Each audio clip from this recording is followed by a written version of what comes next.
India are out of the World Cup. The world champions have been knocked out and defeated rather comprehensively by Australia. A margin of more than 90 runs, really signifying the wide gulf between the two teams. And Australia will now play New Zealand in the finals of the World Cup on Sunday. A big win for Team Australia in this World Cup semi-final. India's dream is over. Mahendra Singh Dhoni could well, we are being told, have played his last one-day international for India. We are told that he could be announcing his retirement. This is what sources in the Indian team are telling us, that Dhoni could be announcing his retirement from ODI cricket. Remember, he announced his retirement from Test cricket, now from ODI cricket. Joining me now, Andrew Symonds. He's beaming because he's got it right. Two-time World Cup winner. Congratulations, Andrew. Thank you. And Nikhil Chopra, looking bright, but, you know, Nikhil, the better team won. Well, without a doubt, I think they played outstanding cricket. You know, the way Ian Smith came and got that 100, then Steve Smith, and then at the end of the day, Maxwell, the way he came out, got some runs. Johnson, you know, 27 of 9. Even when they lost wickets, Rajdeep, in the middle period, they didn't stop coming hard at the Indian bowlers. And I guess we had the opportunities when we were batting. 72 of 12, 10 wickets in hand, and we just threw it away.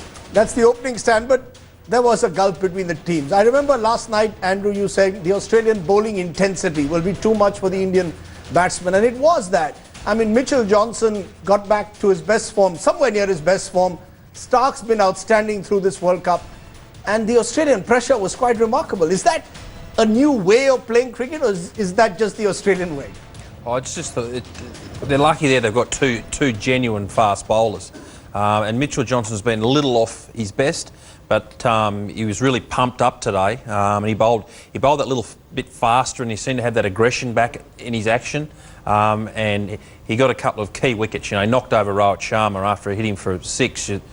That was an incredible shot in itself. And then the very next ball, Rohit was out. So it was good to see Mitch back firing, and this is the right end of the competition to be doing it. But it is very difficult when you've got to score that many runs against 3 real quality bowlers, and then you've got 3 others that are also very capable. You know, through this show, we're going to ask you, the viewers, to ring us. You can call us in, tell us your reactions, where you think Team India lost. But what was that turning point, Nikhil? What was that turning point? We'll get viewers to call in and give us their views, and we'll go across the country where there is depression at the moment.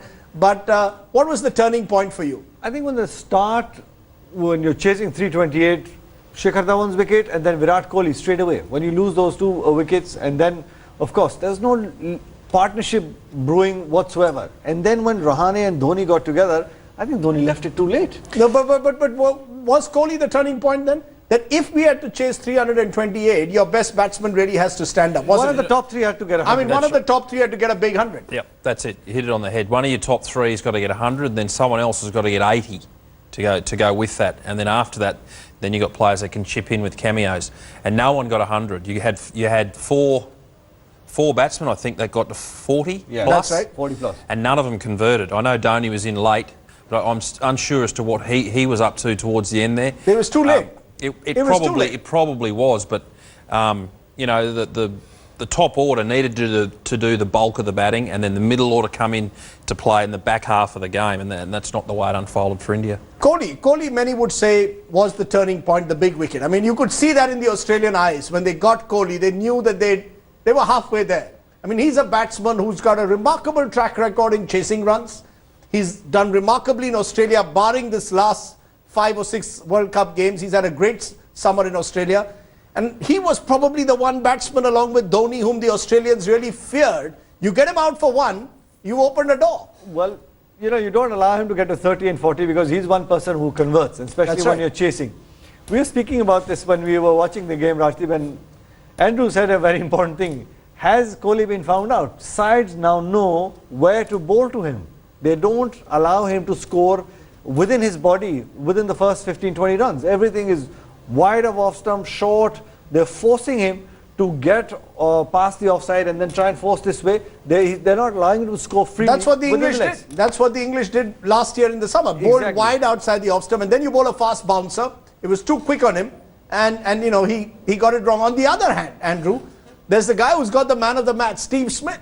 Yeah. I mean, what a summer he's having. 770 runs in a Test series, and then in a World Cup semi-final, 100, his 4th consecutive 50. just how good a player is Steve Smith. He's the man of the match. Yeah, he's very good. He played today as if he was playing a different game to everyone else. You know, everyone seemed to, when they first came in, seemed to struggle to score. But immediately when he got out there today, he just knocked the ball around and timed the ball. He didn't play a sort of a slog, swipe or anything like that till he was 100 runs. You know, and every bad ball he got today, he found the boundary. You know, the Indians bowled him some balls that weren't real good, and he made sure that he found the boundary. And potential Australian great now. I mean, if he wins this World Cup for Australia, scores 100 in the final, having got on the back of a season of 750 runs in a Test series, probably your next captain and probably your next great batsman as well. Yeah, I mean, he's a great in the making, I would say, at this stage. He'll definitely be our next captain. I think the way he's played this year, that'll pretty much secure that position for him. Got a very good manner at the crease. He's not flustered by the big occasion, or doesn't seem to be. You know, he's a Dhoni. Right. He might be churning on the inside, but on the outside he seems completely calm. And almost non-Australian like. I mean, I would have thought Australians are like Andrew. They let you know when they're around. But look, let's try and go across the country. I'm just going to ask my director if we can go across the country, find out what's happening in different parts of the country. That's what we're going to do in a minute. We're just going to try and get a sense of the mood. Remember, you, the viewer, can also ring in, call in to us or tweet us and tell us what you think. Where did we go wrong in this tournament? You can see shots of Indians watching matches at different places, but the mood is very glum. I entered the office and someone said, "Itna sannata kyon hai?" Why is everything so quiet suddenly? So it's become quiet. Andrew's been smiling and talking a lot. But Nikhil, look, the other way to look at it is India had a great World Cup campaign. You won 7 games in a row. You'd had a bad tri-series, a bad Test series. We came back reasonably well, fielded very well today. Well, playing the semi-final of a World Cup, you know, in Australia, overseas condition, of course, you're going to go out there and hold your head high. But, you know, we spoke about this yesterday, Rajdeep, on your show, and we spoke about the execution of the bowlers as well. Now, we had opportunities and we let them slip by. Give me an example. Give me an example. In terms of when Glenn Maxwell came out to bat, the very first delivery, he gets a half volley on leg stump and he puts it away for 4. You look at the number of deliveries. Umesh Yadav then started bowling just wide of leg stump. I think in one particular over he bowled 3 wides. Now when you're bowling a World Cup semi-final, you've got to try and make life more difficult for the batsman rather than making it simpler. Was that nerves? Do you think there was some nerves? Many of these are young bowlers playing their first big World Cup semi-final. Execution or whatever. But at the end of the day, when you compare the two bowling sides, we bowled bad deliveries in terms of 4 balls. And on the other hand, the Australian bowlers kept a very tight and disciplined line where the good balls had to be forced for boundaries. You had to play good, fantastic shots. Because you've got 3 Australian bowlers who can bowl over 140, 2 of them bowling over 145. It's not easy to take them on. That might just be the difference. Could that, is that a big difference in a big game to have bowlers of the experience of Johnson versus the inexperience of Umesh Yadav? To have bowlers who bowl regularly 145 plus, does it make a huge difference in a match like this? Absolutely. If you've got someone who can bowl 145 plus, hard, on a length straight, not giving you any width, and bowl a Yorker and a bouncer, batting's much more difficult. You know, every ball is an event. It's not as if there's a little part-timer coming on. You can just keep knocking him down the ground, and then when the time's right, you can bomb him out of the park.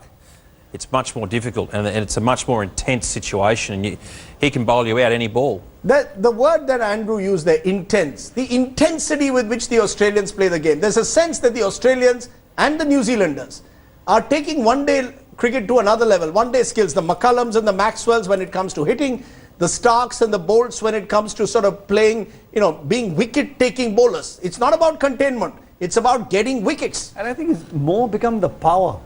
If you talk about ever since this 5th fielder in the 30-yard circle, it's become more power. It's skills there. When you speak about intense, I'm sure the intensity with Shami, Umesh Yadav, Mohit Sharma would have been fantastic. But at the end of the day, you need to have that sort of skill to back it as well. When you say skill, you're using the word power. I'm just worried whether cricket will one day, if these rules continue, go down the way of hockey. You look at the number of 200s that are being scored now.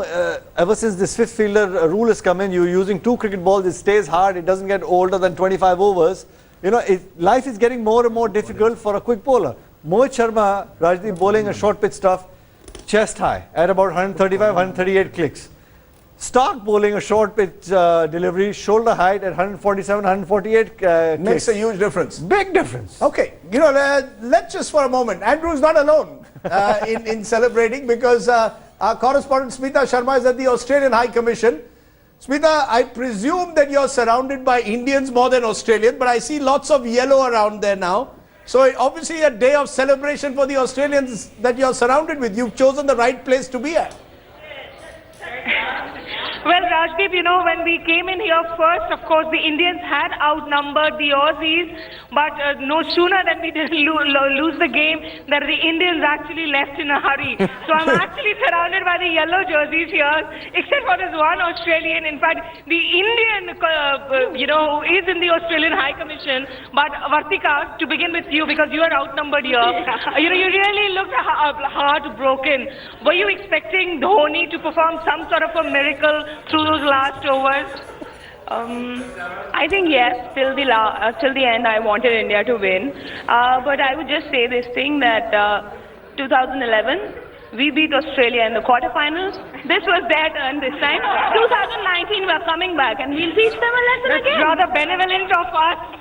But, you know, tell me, what did you think that 328, you know, when he put out that score, that itself was a strong enough sign? Or Indians are, you know, known to be good chasers, so you really thought that was going to be a very difficult match? No, I was worried. I thought 328 might just be enough, but I thought it was going to be very, very, very tight. We've seen Virat Kohli, you know, chase down 360 without breaking a sweat last time we were here in India. So we know that the Indians are exceptionally good chasers, and with Dhoni and with Kohli and Rahane, all those that talent, right. When they're so unbelievably talented, you can never feel safe with any total. You know, but the way Virat Kohli, in fact, went in early into the game, you know, he was dismissed off early into the game, it broke so many Indian hearts. But were you surprised too? I was quite surprised. I think they had the game for the winning. He went for it quite early. I think maybe just that little lapse of concentration. And, you know, there's so much pressure. I mean, most of the crowd in Australia looked to be Indians, so he had almost a home crowd to play in front of, and I'm sure the pressure told on him. So understandable on that. You know, when the Indian side was batting, when the Australian side was batting, of course, the pitch didn't look bowler-friendly at all. But when the Indians went into bat, you saw those Australian bowlers, of course, perform out there. What was it? Was it they performing to their strength, or the Indian batting order somehow falling down in succession that helped you guys? Oh, look, I think we have to focus on being very gracious winners, but it was a valiant effort by the batsmen. Unfortunately, there was a bit of a collapse. Can we call it a collapse? A bit of a collapse. Right. But it was a valiant effort. Just last two quick reactions. No, I just want to know, how are they going to celebrate? I want to know how are the Australians that you're with going to celebrate? How do Australians celebrate a World Cup semi-final win over India? Forget the cricket for a moment. Let's talk celebration. There was just so much of dancing around here, cheering around here, Rati, but I must say the Indian camp was so defiant till the very last ball. They actually kept on hoping for some miracle. What celebrations are planned in now? And we also know the big game coming up now on Sunday. Yeah, there will be a great big game here on Sunday against New Zealand. So hopefully Australia will be able to, you know, win again and take it to the New Zealanders, because we always have a bit of a great competition with the New Zealanders. So it should be a good friendly match across the ditch, as we say in Australia. So there are plans for a party, I think, later on with some Tonight people. as well. I think there will be after this great win. It's God, with the shoe on his head, he'll be pretty drunk in about an hour's time. The office hours have ended as well, so I'm sure there were a lot of the waves that you were generating, in fact, when the match was on. Would you like to repeat that one for us, you know, before we celebrate? One more time, right? Are we ready? Ready? Chalo, Aussie, let's go. Hey! So they are in that hey mood, Rajdeep, and Indians, of course, in that oh mood for today. And the great thing is for them, Australia versus New Zealand is a bit like India versus Pakistan. It's going to be the big brother versus the small brother across the Tasman, and we'll see how that goes. But Smita Sharma joining. Look, Andrew, you're not alone. You're not alone. You want to show me that dance that they did? No. What is that dance? I don't know What that is one. that dance? I didn't learn that one when I was at school. Yeah, you didn't learn that. Okay, but Andrew, you know, it is for the Australians to win in front of their home crowd special. I mean, just as India found it difficult to win sometimes in home conditions, there is pressure. But the Australians have soaked it in very, very well. Your old pal Darren Lehman seems to have done a great job in just soaking in the pressure for the team. Yeah, and that sort of pressure, finals pressure, can be quite exhausting mentally. You know, some days you walk off the field after a game like that and you sit down and you mightn't have actually done a great deal individually, but just the whole build-up to the game, the couple of days before, the actual morning, thinking about it, because you don't play till the afternoon. So, and then you come off and you sort of just collapse sometimes on your seat, just exhausted mentally and just relieved that it's actually got to that point. But, you know, there's a lot of beer that's going to be flowing today. I can see a lot of beer flowing today. Or are you going to wait till the final for the beer to really flow? No, the coach, Buff, will let them have a few beers, but they won't get carried away because they play again on Sunday. Right. But you've got to enjoy the moment, you know. They'll be in the dressing room now celebrating, probably have their families and kids in there, and they come in after the game, wives and girlfriends and that, and they'll be soaking it up and enjoying it. They might do a lap of the ground to thank the crowd and what have you. Yeah, and before I take a break, Australia versus New Zealand, bit like India versus Pakistan, or not quite as intense? Yeah, there's always that trans-Tasman rivalry. It's very fierce. Australia, you know, when the Wallabies played the All Blacks, it's a very fierce competition, and the cricket's the same. They've always been very competitive, the Kiwis, especially their cricket team haven't been necessarily highly skilled, but they're always very competitive. But now they've got both. They've got a very skillful team and a very competitive, passionate team too. So this mix is up for another very interesting game of cricket.